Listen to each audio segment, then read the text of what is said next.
stress and its effects on students. So after Jackie, did you show everybody it? No.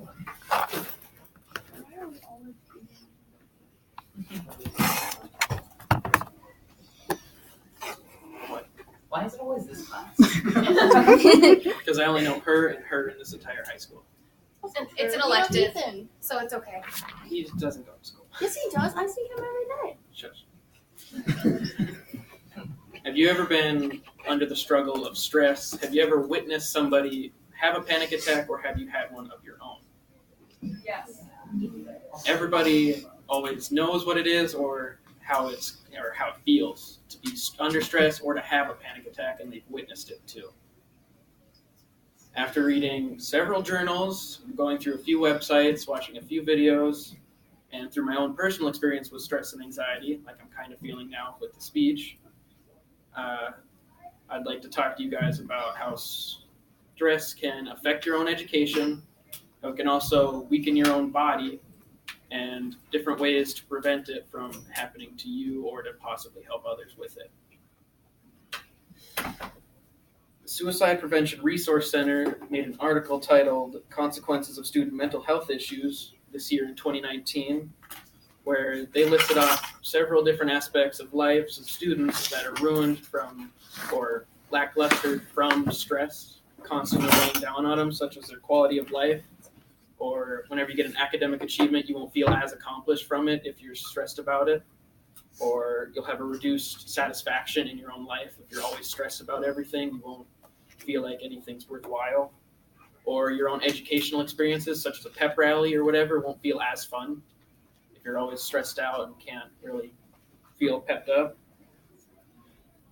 Click the next slide.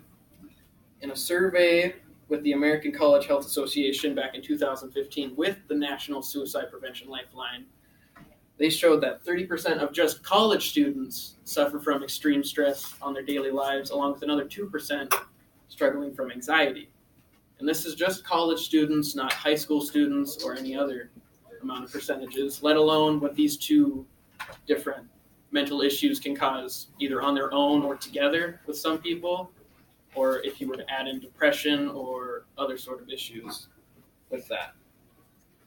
In the European Journal of Teacher Education, 3 different writers, Jose Carnicer, Catarina Calderon, and Diego Garrido, all lecturers from different universities across the world, co-wrote an article titled Stress Coping Strategies and Academic Achievement in Teacher and Educational Students in, I believe it was March 20th of 2019.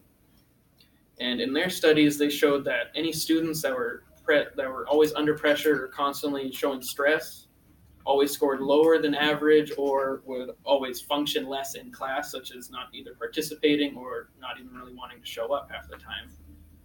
But they also realized that stress will start to mitigate itself later on in life from a different issue that I'll talk about here in a minute. And Harold Koenig and Harvey Cohen's book, The Link Between Religion and Health, Immunology, and Faith Factor. Next one. Yeah. Stress can really affect your body. Your body is the immune system's primary goal in your body is to destroy microorganisms and keep your body under equilibrium by releasing hormones throughout it. But when your body is affected by a stressor, depending on how strong it is, where it's coming from, like whether you watch something traumatic or if it's something minor, like, oh, I got an assignment late, depending on how your body can react to a stressor can force your body to release extra hormones into your body, which at first doesn't seem too bad, but overall that can also make your immune system weaker over time of being constantly stressed out, which can make it easier to feel sick, let alone when you are stressed, you will feel sick. You guys ever felt that before? You just feel sick to your stomach. Anxiety is just making you really feel bad, and that's your immune system trying to figure out what's going on because it's trying to keep your body in equilibrium. Evie Bladd, a member of staff for Education Weekly, wrote a journal article titled Schools Confront Student Depression as Data Shows Rates Are Rising, published March 20th of 2019 as well. Here in ages 12 to 17 and 18 to 25, the percentage rates going up from 9 to 14% of people. These are reported amounts of stress and anxiety levels that are documented and diagnosed, let alone the ones that go undiagnosed or unnoticed. And this has been the biggest jump in decades since like the 60s and 50s from the Cold War. Now, another writer for Education Weekly, which is an educational journal, if you couldn't tell, a writer called Sarah Sparks states in her article How Schools Can Help as Teen Brains Matures, stated in October of 2018 that in adolescence, the brain isn't, of course, fully developed, but there's specific regions in your brain that are special for stress to help mitigate it, which is why higher numbers than 25 or very much aren't up there, is because those age groups have shown no real difference in stress percentages due to your body actually getting better at dealing with stress as you age. But when in adolescence and whatnot, whenever you're teenagers, you always want to do rambunctious things without any consequences, whether you know how bad it is or not. It's just due to that part of the brain always not being fully developed, so you're more worried about your social status than what drugs or alcohol or doing just something really dumb could do later in life, because your social status usually, as they show in individuals, is more important at a younger age than whenever you're older. And with this part of the brain being underdeveloped, like I said, you're more susceptible to these kind of things. Like peer pressure is a lot easier when you're younger. Once you start to get older, it's not as big of a deal. And then from talking about how it can affect your body and your own education, I'd like to talk a bit about myself and my own experiences, about how I have gotten rid of stress and anxiety. Sort of like how during this speech I've just been kind of standing here, but I make gestures because it helps me just like kind of push it out.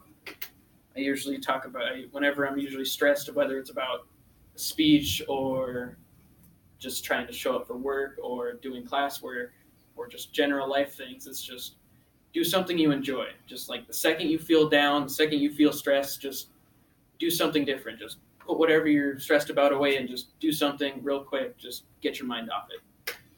Probably the fastest way I've ever gotten rid of it. Or I've had plenty of friends drop to the floor next to me from panic attacks, whether it's from in class during an assignment or just it gets to them and they just drop. It's a lot easier to help them is to just not try and get in their face and be like, I'm sorry, are you okay, blah, blah, blah, blah, blah. Like, don't try and like press on them. Just try and talk to them, whether it's from a little bit of a distance or just try and get them to regulate their own breathing and heart rate. Because you guys know, have you ever felt that when you're stressed or having a panic attack, you just breathe rapidly, you can feel your heartbeat racing, like you just want to go, you want to leave. You just got to try and keep that under control for yourself along with others. From my own experiences and such things, we would go on to how I believe that we need to make this a common fight across all school districts, across all age groups, just to make it more apparent that stress and anxiety isn't just something that an adult would feel, it's something that teenagers feel on a more emotional and physical level, because it really can affect us in our daily lives along with our future lives. Today I have told you about how stress can affect your own education, how it can harm your own body by releasing too many hormones and cause you to kind of mess up a bit, and about my own ways of how I can prevent it and help others. I want to try and aiding in this fight by talking to other teachers, talking to my own teachers about what makes me stressed and stuff, because I really don't want to end up as a percentage on this board.